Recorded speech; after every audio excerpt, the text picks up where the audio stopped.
Kita didik elok-elok. Tuan-tuan, Masya Allah, jangan menjerit-jerit kat budak-budak. Sebab tu saya kata pada tuan-tuan, guna suara bass.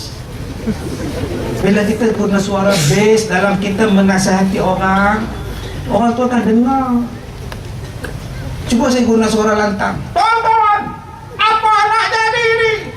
Pakai balik ini tak? Cuba saya guna suara bass. Ibu-ibu dan bapa-bapa, Islam menyuruh kita. Sebab itu orang Indonesia suaranya semua besar. Cuba tengok Ustaz Indonesia. Ya, bagaimana kalau kita bisa melakukan begini? Ini benda yang sangat bahaya. Bahaya banget.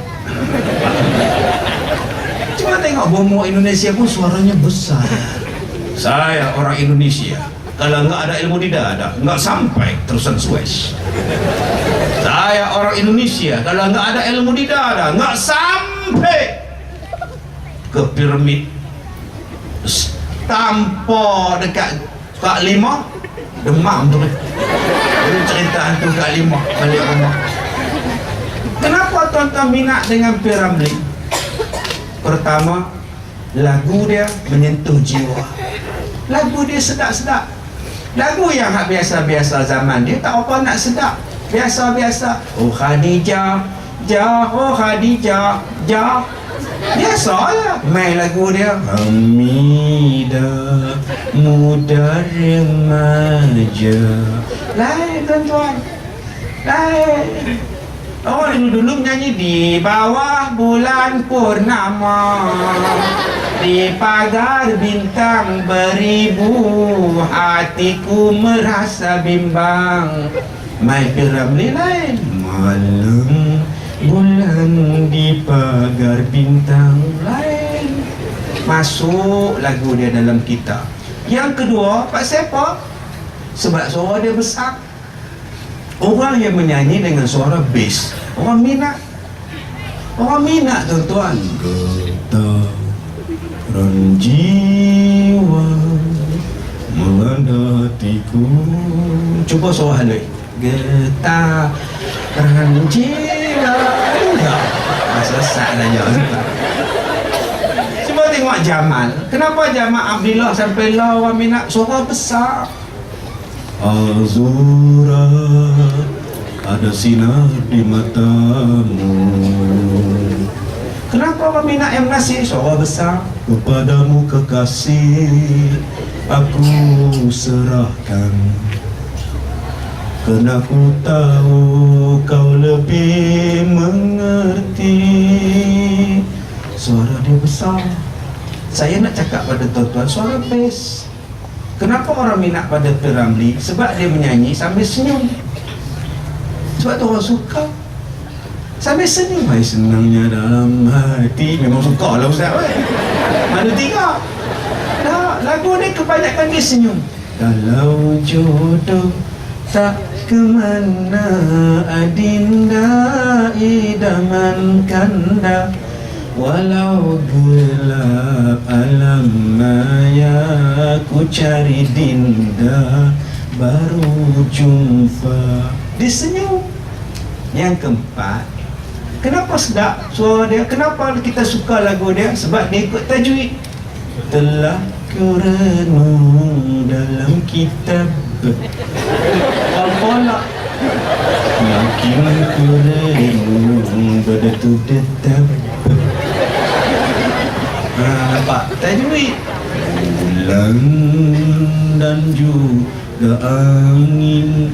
Bu tu kena tulis yawi. Bawa bu mak asli. Dua harakat jangan lebih. Lam nun lan jumpa dengan dal ikhfa hakiki dengung dua harakat. Bulan. Nampak? Sebab tu sekarang lagu sekarang orang tak minat. Dok lah menyanyi tak senyum. Cuba ustaz ceramah sambil senyum, orang suka. Cuba ustaz tu masak. Apa ada ini semua ni? Orang balik tuan-tuan.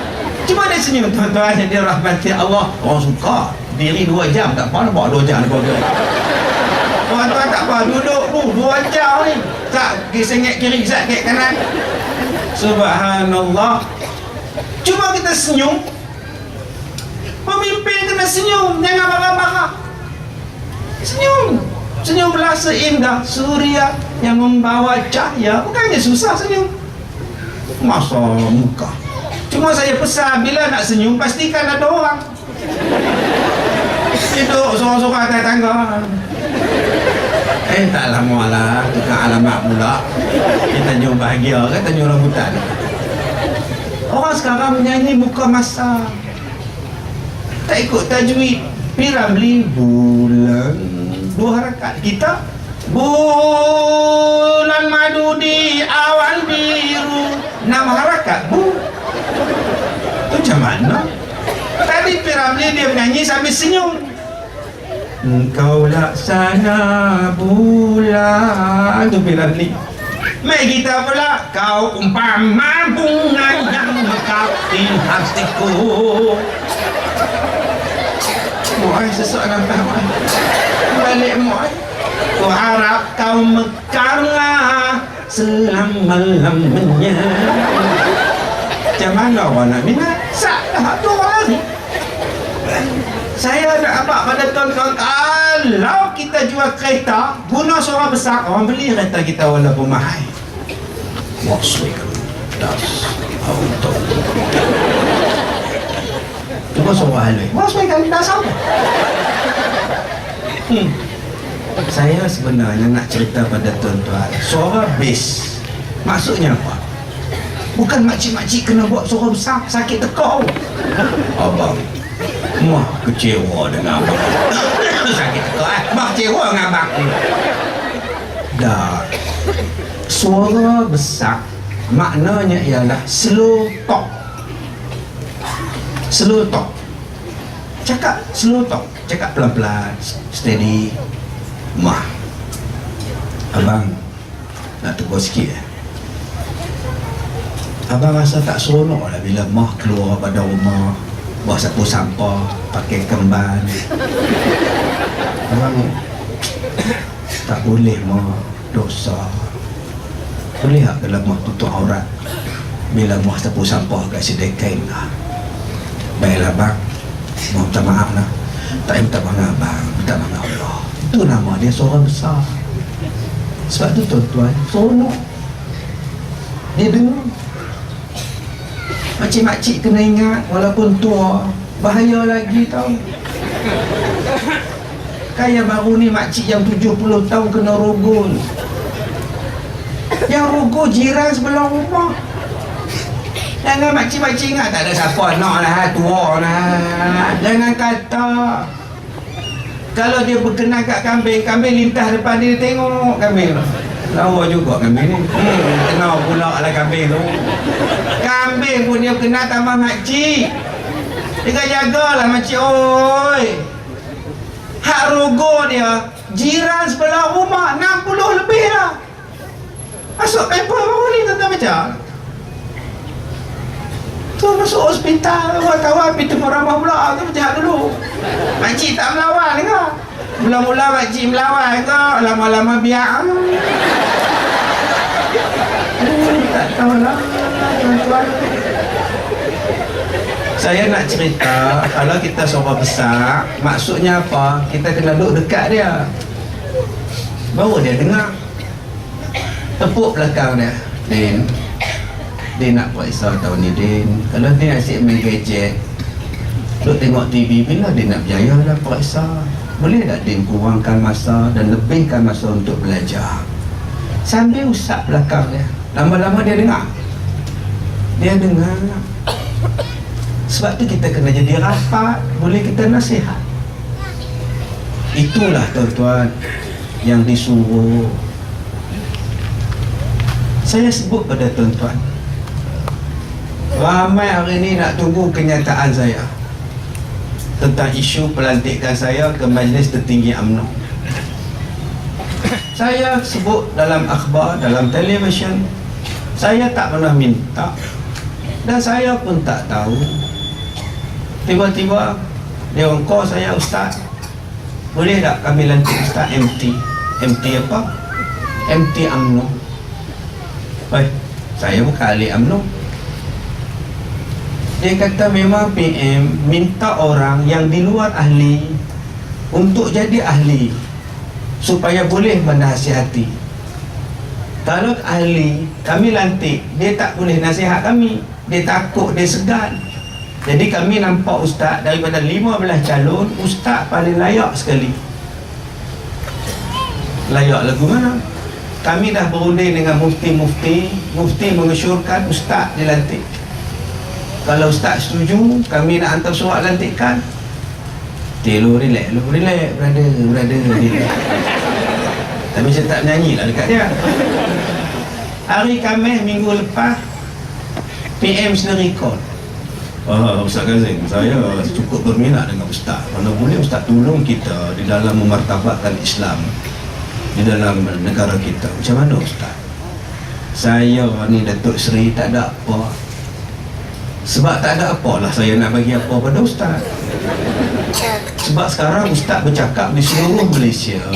Ustaz bercakap, idea ustaz sangat bagus, tapi tak boleh dilaksanakan sebab ustaz tak ada kuasa. Sekarang saya bagi pada ustaz buatlah. Tak apa Datuk Seri, kita bincang dulu macam mana. Saya nak tengok apa yang sebenarnya yang Datuk Seri minta. Itu yang saya cakap. Bila wartawan temu ramah saya, ustaz terima ataupun tidak, tunggu.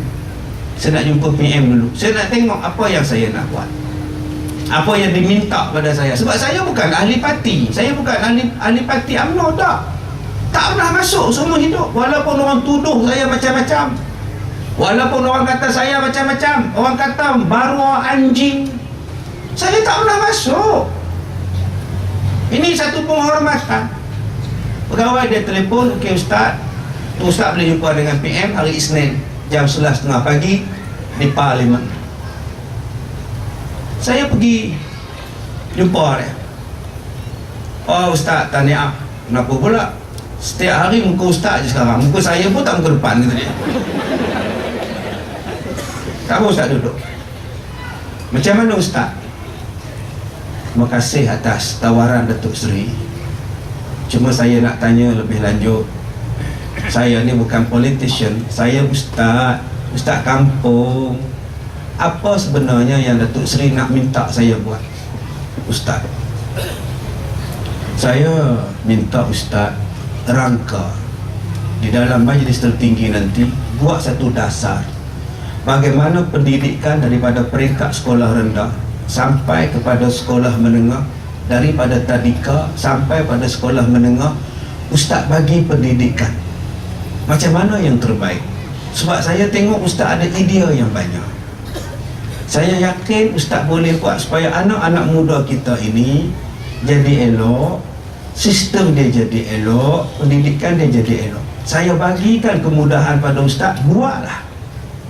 Tadi saya sebut pada tuan-tuan, saya kata di sekolah saya sekarang ada 100 orang. Selama 4 minggu ada 400 orang daripada seluruh Malaysia duduk di sekolah saya, tidur makan di sekolah saya, semayang di sekolah saya, belajar mandi hadas besar di sekolah saya, mandi mayat di sekolah saya. Hari ni ada mayat, malam ni lepas mandi mayat. Saya buat di sekolah saya. Saya boleh cakap pada tuan-tuan, tuan-tuan, buatlah di masjid tuan-tuan ni bangunan 2 tingkat, atas asrama, bawah kelas. Budak-budak cuti sekolah, hari Sabtu Ahad mai duduk di sini. Hari Jumaat, hari Sabtu cuti, mai tidur di masjid, belajar di masjid. Petang Jumaat, pagi Jumaat mai masjid. Pagi masuk kelas, petang masuk kelas, malam qiyamullah. Hari Sabtu buat. Hari ni kita belajar mandi mayat. Hari ni kita belajar cara kursus apa. Hari ni kita belajar apa. Kalau setiap Jumaat Sabtu selama 4 minggu, anak-anak kita takkan lepak tuan-tuan. Cuti sekolah panjang, mereka takkan lepak di masjid rumah mereka. Dialah buat tuan-tuan. Buatlah bangunan, buatlah kelas macam itu. Cuti sekolah, kita ada tempat untuk budak-budak. Kok takraw mereka boleh main. Kita boleh buat memanah di masjid, buat belajar menunggang kuda di masjid, sewa 3 kuda, main belajar di masjid. Buat tuan-tuan, sekolah saya buat. Tuan-tuan takkan boleh buat. Sebab apa? Mana cari duit? Dia cakap senang. tuan-tuan, yang ini yang saya nak buat di masjid. Dia kata, Ustaz buat benda macam itu, kita bagi peruntukan pada Ustaz, bagi pada masjid, masjid buat program. Cantik tuan-tuan, apa yang saya cakap dia.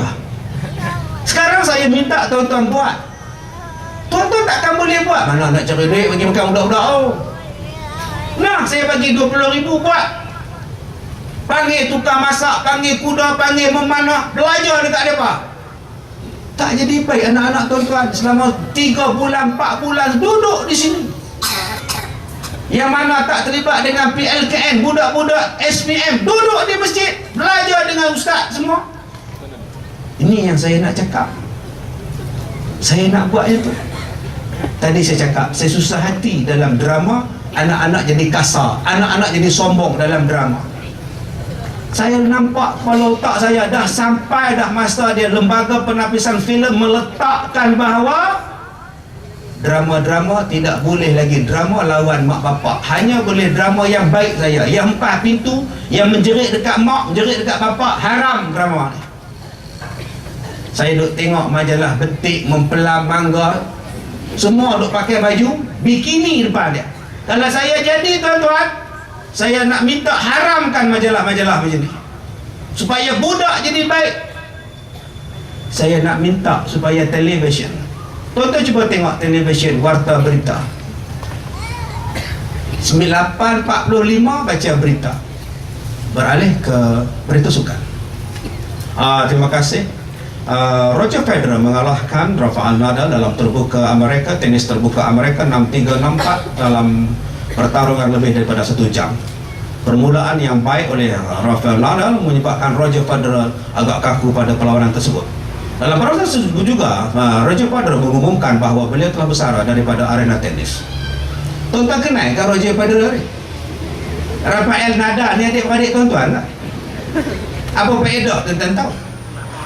Liga Spanyol, Barcelona hari ini tewas mengunjuk 5-0 kepada La Baruna. Gol La Baruna dijadikan oleh Baruna dan Runa. Apa faedah? Saya cakap dekat Datuk Seri semalam, Datuk Seri, kalaulah dalam berita 5 minit waktu sukan tu, terus ada cerita bak luar negara punya, cerita pasal Lee Chong Wei tak apa, 5 minit cerita pasal agama.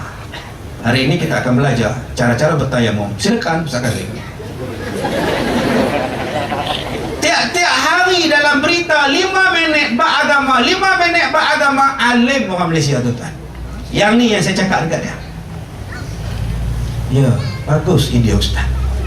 Sebab tu saya nak Ustaz jadi MT. Yang ketiga, yang keempat saya cakap pada dia apa? Datuk Seri, saya ni penceramah. Saya suka bila ada ceramah perdana jemput saya, kementerian jemput saya ceramah perdana. Baru ni saya buat di Raub ceramah perdana bersama Ustaz Kazim, lebih 10,000 yang datang. Malam besok, tuan-tuan jangan lupa, kata pengacara, malam besok kita akan buat Cinta Rasul bersama Intim dan Faiz. Datanglah berzikir beramai-ramai memakai jubah putih malam besok. Saya seronok Datuk Seri. Tapi ada satu kementerian, ada 2 kementerian. Malam ni saya ceramah, banner di belakang tu pula malam besok kumpulan dangdut. Tak cantik lah Datuk Seri. Saya cakap direct dengan dia, tuan-tuan, kalau boleh Datuk Seri buat program agama berterusan, jangan tak ada kesinambungan. Ya, bagus. Sebab tu saya nak Ustaz jadi MT. Saya boleh bercakap dengan dia menggunakan suara bass. Datuk Seri, saya rasa dah sampai masa dia. Sebab saya dekat dengan dia. Dekat dengan dia, tuan-tuan. Itu yang saya cakap dan itu yang boleh saya buat dan itu yang dia nak offer pada saya. Dia kata Ustaz takkan jadi menteri, Ustaz takkan jadi timbalan menteri. Ustaz jadilah orang yang buat kerja untuk Islam. Saya tanya Datuk Seri yang kelima, Adakah saya akan jadi macam ustaz-ustaz yang lain bila masuk UMNO hilang? Ustaz Kazim, ustaz, saya punya pendirian ustaz. Ustaz-ustaz tidak boleh bertanding. Yang ustaz sebutkan nama-nama tadi, mereka bertanding parlimen, mereka bertanding DUN, mereka bertanding, bila kalah, habis. Takkan saya nak angkat orang kalah, nanti orang menang marah. Ustaz ini bagi saya ustaz tak layak seorang ulama, tak layak seorang agamawan, tak layak seorang tok guru, tak layak sebagai seorang pendakwah kempen ustaz. Tak layak bertanding. Tak kena maki dengan orang, nak kena hamu dengan orang. Sebab tu saya punya prinsip, saya lantik ustaz-ustaz duduk di sini. Jawatan yang paling tinggi kata dia. Kalau ustaz bercakap di bawah, ustaz tak ada kuasa. Sekarang saya bagi pada ustaz, cakap, buatlah ustaz segala kemudahan kita bagi. Ustaz bangunkan Islam, bukan bangunkan UMNO, bangunkan Islam. Ustaz takkan bertanding, ustaz buat kerja. Saya bagi kebebasan untuk TV, jagalah program-program TV. Ustaz rangka dasar, kita akan buat dasar itu. Saya puas hati, saya kata. Tawaran yang Datuk Seri bagi pada saya bukan duit. Dalam blog kata Ustaz Kazim nak duit, minta maaf lah tuan-tuan, saya belum ke Bulo dan anak-anak saya masih cukup makan lagi. Saya jutawan tau. Sebab 2 bulan lepas saya pergi Indonesia, saya bawa 10 juta rupiah. Saya jutawan, 10 juta tau rupiah. Tahu beribu tak tahu lah. Saya tak kemaruk duit lah tuan-tuan. Saya tak kemaruk kuasa. Kalau saya kemaruk kuasa, Ustaz Kazim dia nanti, yes, saya berusaha hati menerima. Dah. Tunggu dulu. Adakah mulut saya terkunci, tangan saya terikat? Saya nak jumpa Datuk Seri dulu. Saya bukan kemaruk kuasa. Oh, dia pun kata dalam internet Ustaz Kazim gila glamour. Elah bro, saya tak cukup glamour kah sekarang? Dah, siapa gila glamour? Nak jadi glamour, bukan jadi majlis tertinggi, tak glamour langsung. Sekarang jadi ustaz macam inilah glamour tuan-tuan. Sampai saya tak boleh bergerak. Saya masuk tandas, orang cuci tandas itu India, berhenti tengok saya. Saya keluar tandas, dia tunggu depan pintu tandas. 106. Bukan, saya bukan 08, 06 bukan, itu gangster. 106 kalau ada jodoh. Ustaz Kazim ya. Ya. Boleh angkat gambar depan jambat tuan-tuan. Dalam tanah boleh? Tak apa, sudah biasa. Begini ni semua. Saya dah cukup dah, bukan glamour untuk saya. Dia kata ustaz, kalau ustaz kata nanti saya tak ikut cakap ustaz, ustaz kata nanti kami bantah cakap ustaz, ustaz berhentilah daripada UMNO. Keluarlah ustaz. Jangan duduk lagi. Tapi saya bagi jaminan yang saya lantik ustaz ini, kami nak memperkasakan umat Islam daripada sekolah rendah tadika lagi ustaz, buatlah program. Saya akan bagikan berapa tim ni, maksudnya kumpulan yang akan ustaz bimbing, jagalah. Yang keenam saya kata sekolah saya tutup tak? Tak, ustaz tak payah pindah Kuala Lumpur. Ustaz duduklah di sekolah ustaz di Barakah, mengajarlah orang pondok, mengajarlah budak tahfiz. Tapi ustaz tolong cari rangka dasar macam mana nak buat supaya TV jadi baik, supaya iklan jadi baik, supaya budak sekolah rendah jadi baik, sekolah menengah jadi baik. Ustaz jagalah benda ni, rangka dasar-dasarnya. Itu yang hasil pertemuan saya dengan dia tuan-tuan. Saya nampak dia sangat terbuka. Saya nampak dia sangat terbuka. Dia kata pada saya, ustaz ada 4 mufti. Sebelum kami lantik ustaz, kami buat tapisan. Kami panggil mufti, tanya mana dia kau orang-orang ini yang boleh bantu supaya menyatu padukan masyarakat Islam di Malaysia. Semua 4 mufti kata Ustaz Kazim, ambil dia. Pakar-pakar daripada luar negara, doktor-doktor tempatan, pakar akademik semua telefon. Ustaz Kazim ambil, inilah satu cara nak mengubah mereka. Kalau Ustaz tak ambil, kita duduk kata mereka teruk, mereka teruk, tapi kita tak pernah pergi cakap kat mereka. Tuan-tuan bayangkan, saya duduk dengan sebelah PM, saya boleh cakap tentang apa yang tuan-tuan nak cakap selama ini. Apa yang tuan-tuan tak puas hati dengan dia. Semalam sejam saya cakap dengan dia, tuan-tuan. Habis itu Ustaz terima ke tidak? Saya kata biar Datuk Seri umumkan, saya terima ataupun tidak. Saya kata dua pengumuman yang saya buat. Pengumuman yang pertama yang tuan-tuan boleh baca dalam surat khabar. Saya belum bagi jawapan terima ke belum majlis tertinggi, tapi orang maki saya anak babi, tuan-tuan. Pemimpin-pemimpin sebuah parti kata kat saya agamawan yang celaru Ustaz Kazim ni. Ustaz Kazim ni bakal kambing yang akan dimakan serigala. Ada ahli jawatan kuasa mereka kata apa, Ustaz Kazim ini adalah tokong baru dalam UMNO. Subhanallah. Macam ni ke hampa kata hampa perjuangkan Islam? Ustaz Kazim syaitan bisu. Hampa tak bisu dengan orang lain.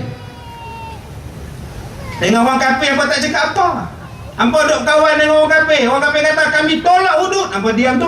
Hampa tak bisu kenapa? Semalam saya cakap dengan dia, Datuk Seri, ubahlah, cari jalan macam mana boleh laksana hukum Islam. Cari jalan. Cari jalan. Dah sampai masa. Sebab itu Ustaz, kita perlukan perpaduan orang Melayu. Kalau orang Melayu lemah, macam mana nak laksana hukum? Saya minta Ustaz buat penyatuan. Agenda kedua Ustaz, cari jalan macam mana Islam boleh bersatu. Semalam saya buat dua pengumuman. Selama 10 tahun saya kecil hati, orang boykot saya. Dulu masa Kedah ni diperintah oleh siapa tak tahu, parti apa tak tahu, saya digam, dibuang daripada mengajar di masjid, sedangkan saya bukan ahli UMNO.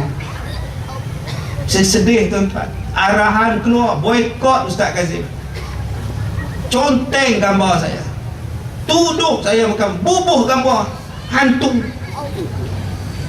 ni, tanduk gambar setan. Saya sabar 10 tahun, saya sabar. Tapi kemarin 2 hari lepas, kemuncak tu dah hilang bila orang panggil Ustaz Kazim anak babi. Kalau mak saya hidup, mesti mak saya menangis. Kalau Ustaz Kazim anak babi, aku ni babi lah. Saya tak boleh terima orang hina mak saya, tuan-tuan. Sebab tu saya umum, saya keluar. Saya tak mencampur dah apa. Tuan-tuan nak marah, saya marah. Saya lebih selesa macam ni. Pengumuman yang kedua, saya tak masuk UMNO. Habis tu Ustaz, MT Ustaz terima tak? Dah tak masuk, terima ke tak? Jawapan sendiri, tuan-tuan boleh fikir. Kalaulah saya terima, tuan-tuan, tuan-tuan boleh bayang tak apa benda yang saya boleh buat. Tapi bila orang besar, orang hentam kiri kanan, saya sedih, tuan-tuan. Anak-anak saya sedih, isteri saya sedih. Pak menekan isteri saya, kata aku tak pijak rumah hang kalau hang terima. Punya taksub, tuan-tuan. Sampai saya nak jumpa PM tu, dia duk call lagi, hang terima aku tak mai dah rumah hang. Sedangkan saya belum lagi jumpa PM. Apa dia nak cakap, dengar dulu. Malam tadi dia telefon, PM kata apa?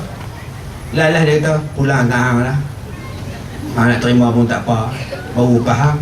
Saya kata tak payahlah Pak Ngahoy, saya dah cakap saya tolak. Saya nak jadi bebas, tapi hanya boleh bercakap di sini, tak boleh buat apa-apa. Kuasa tak ada, duit tak ada. Jom tuan-tuan, kita ubah drama supaya drama lebih jadi baik. Tuan-tuan boleh ubah? Tak boleh, tuan-tuan tak ada kuasa. Jom tuan-tuan, cuti sekolah kita tarik budak tidur di masjid. Tak boleh buat apa, boleh cakap je, tak ada duit, tak ada kuasa.